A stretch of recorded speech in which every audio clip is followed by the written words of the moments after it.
भगवान विष्णु ने बताया, तुलसी को रोजाना जल देने से कौन सा फल मिलता है। एक समय की बात है, माता लक्ष्मी ने भगवान विष्णु से पूछा, हे नाथ, आप तो तीनों लोगों के स्वामी हैं।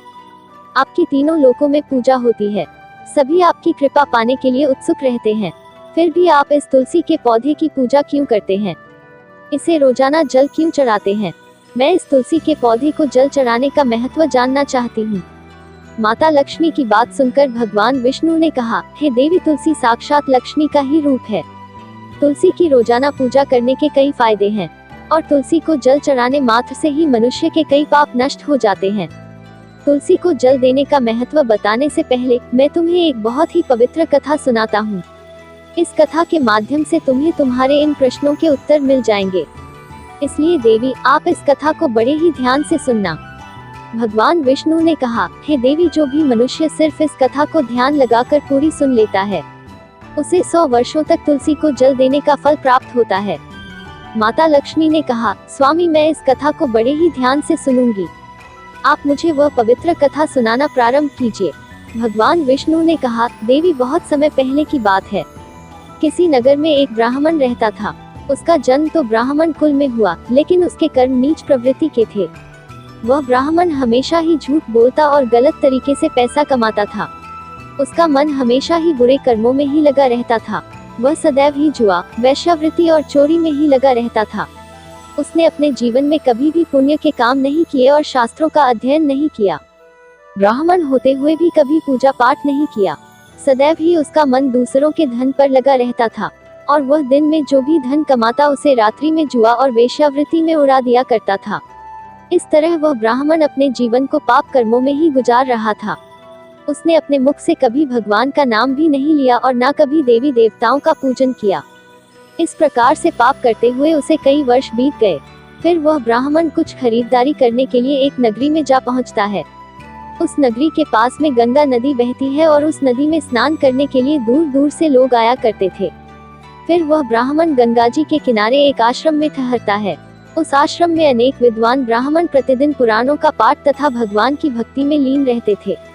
वह ब्राह्मण भी धूम करता हुआ वहीं पर उनके साथ रुक गया और उन ब्राह्मणों के साथ रहकर उसे भी भगवान का नाम लेने का अवसर मिल रहा था। वह उसी स्थान पर कुछ दिनों के लिए रुका। फिर वहां पर आए हुए लोगों ने गायों का पूजन करके ब्राह्मणों को भोजन कराया, तो उस ब्राह्मण ने भी उनके साथ बैठकर भोजन किया और भगवान का प्रसाद ग्रहण किया। वहीं पर उस आश्रम में एक तुलसी का पौधा था। वह ब्राह्मण जाने अनजाने में उस तुलसी के पौधे में पानी डालता था। उसके मन में कोई विचार नहीं था कि वह क्या कर रहा है। वह प्रतिदिन सुबह उठकर बाल्टी में पानी लेकर तुलसी के पौधे में डालता था। यह उसका रोजाना का नियम बन गया। फिर एक दिन की बात है, वह आश्रम में सोया हुआ था, तभी अचानक उसके पास एक काला सर्प आया और उस काले सर्प ने उसे नींद में ही डस लिया और थोड़ी ही देर में उस ब्राह्मण की नींद में ही मृत्यु हो गई। जब सुबह दूसरे ब्राह्मणों ने उसे इस अवस्था में देखा तो उन्होंने उसके मुख में तुलसी पत्र और तुलसी का जल डाल दिया। फिर उन ब्राह्मणों को पता चला कि उसकी तो मृत्यु हो चुकी है। तब वहां पर यमदूत आते हैं और उस ब्राह्मण को पकड़कर यमलोक ले जाने लगते हैं।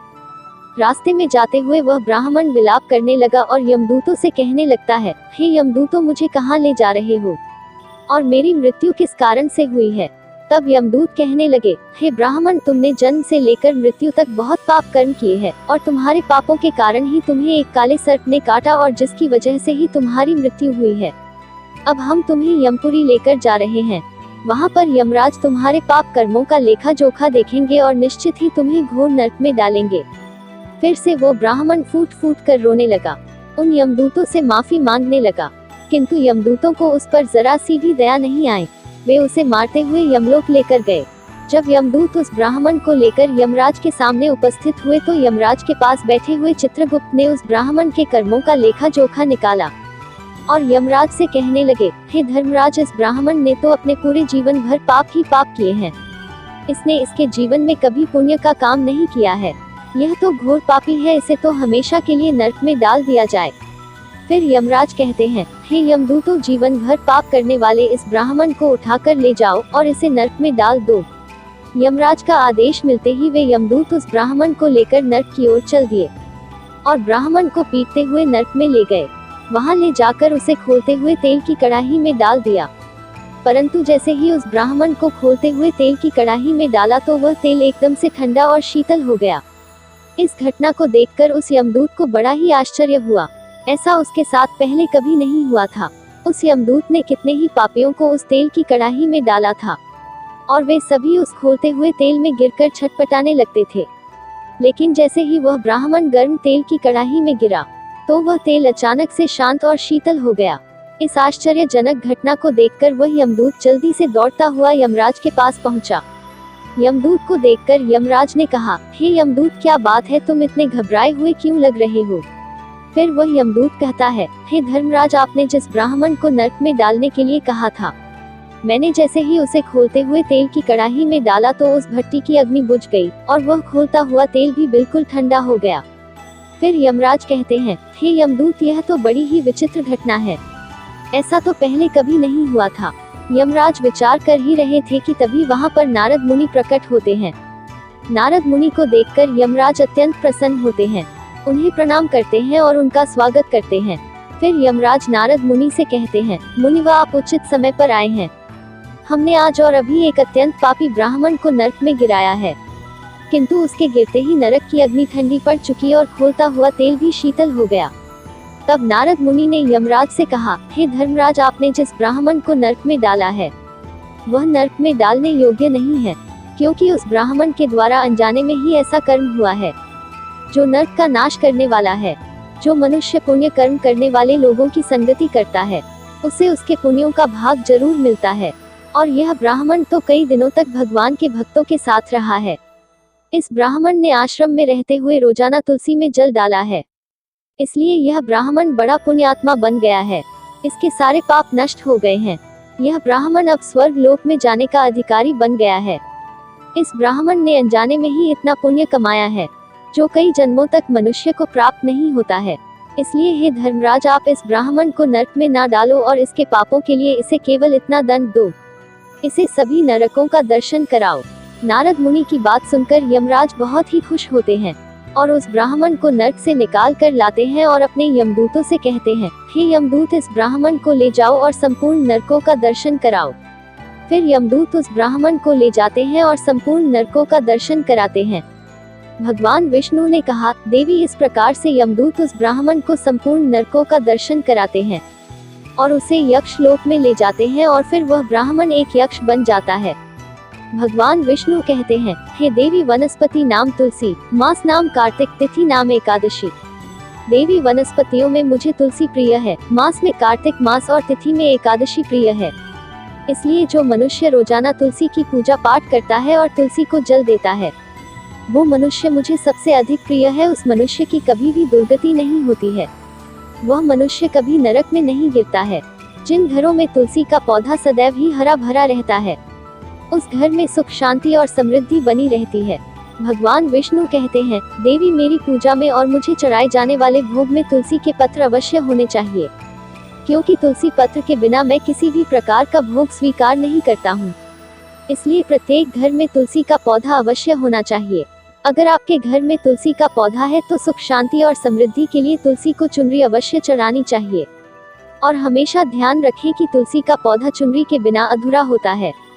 तुलसी केवल एक पौधा ही नहीं है, बल्कि वह एक देवी है, मेरी अर्थात विष्णु की पत्नी है। इसलिए तुलसी को चुनरी अवश्य ही चढ़ानी चाहिए। इससे पति पत्नी में प्रेम और विश्वास बढ़ता है। पति पत्नी का दाम्पत्य जीवन खुशहाल बना रहता है। घर में रहने वाली महिलाएं सदा सुहागिन और सौभाग्यशाली रहती है। तुलसी का विवाह भी अवश्य कराना चाहिए। इससे मनुष्य के सभी दुखों का अंत होता है और सांसारिक जीवन सुखमय बीतता है। भगवान विष्णु कहते हैं, देवी, तुलसी के पौधे के पास अपने मुख से अपशब्द नहीं बोलने चाहिए। तुलसी के नजदीक भूल से भी जूते, चप्पल अथवा झाड़ू पोछा नहीं रखना चाहिए, इसे पाप माना गया है। तुलसी के पौधे के पास जल से भरा हुआ बर्तन भी नहीं रखना चाहिए। तुलसी के पौधे के पास दीपक जलाने के बाद दीपक को वहां से हटा देना चाहिए, क्योंकि तुलसी के नीचे बुझा हुआ दीपक रखना अशुभ माना जाता है। जिस स्थान पर भी तुलसी का पौधा होता है उस स्थान को हमेशा ही साफ स्वच्छ रखना चाहिए।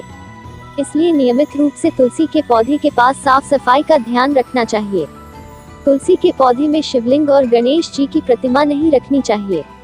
साथ ही तुलसी के गमले में अन्य किसी भी प्रकार का पौधा भी लगाना अशुभ होता है।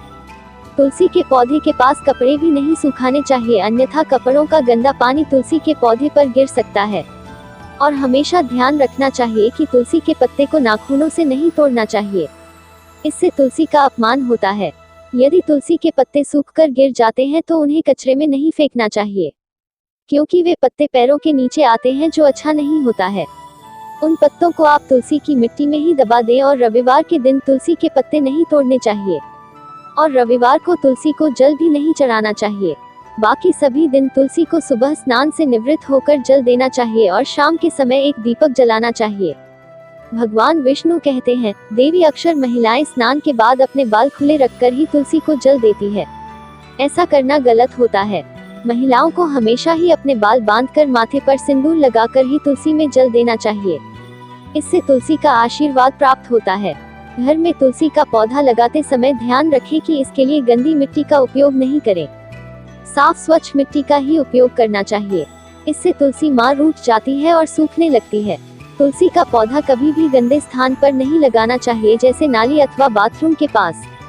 तुलसी के गमले को कभी इन स्थानों पर नहीं रखना चाहिए, अन्यथा गंदा पानी तुलसी के पौधे में गिर सकता है, जो बहुत ही अशुभ माना गया है। घर में तुलसी का पौधा कभी सूखना नहीं चाहिए। शास्त्रों में ऐसी मान्यता है कि तुलसी का पौधा सूखना अकाल मृत्यु की सूचना देता है।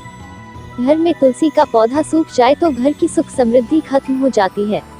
सूखी हुई तुलसी में मां लक्ष्मी का वास नहीं होता है। भगवान विष्णु कहते हैं, शास्त्रों के अनुसार मासिक धर्म के दौरान महिलाओं को तुलसी के पौधे में पानी नहीं डालना चाहिए और तुलसी को स्पर्श करना भी वर्जित है। तुलसी को बिना स्नान किए जल नहीं देना चाहिए और पैरों में चप्पल आदि पहनकर भी तुलसी को जल नहीं देना चाहिए। तुलसी को जल देते समय ध्यान रखें कि वह जल आपके पैरों पर ना पड़े, इससे तुलसी का अपमान होता है। भगवान विष्णु कहते हैं, नित्य तुलसी के दर्शन से मनुष्य को स्वर्ग की प्राप्ति होती है और तुलसी पत्र के सेवन से उसके सभी पाप नष्ट हो जाते हैं। तुलसी का पौधा हमेशा घर के सामने लगाना चाहिए। इसे पूर्व अथवा उत्तर दिशा में लगाना सबसे अधिक शुभ होता है। तुलसी के पास मरुस्थलीय पौधे रखना बहुत ही अशुभ माना जाता है। ऐसे पौधों से नकारात्मक ऊर्जा निकलती है।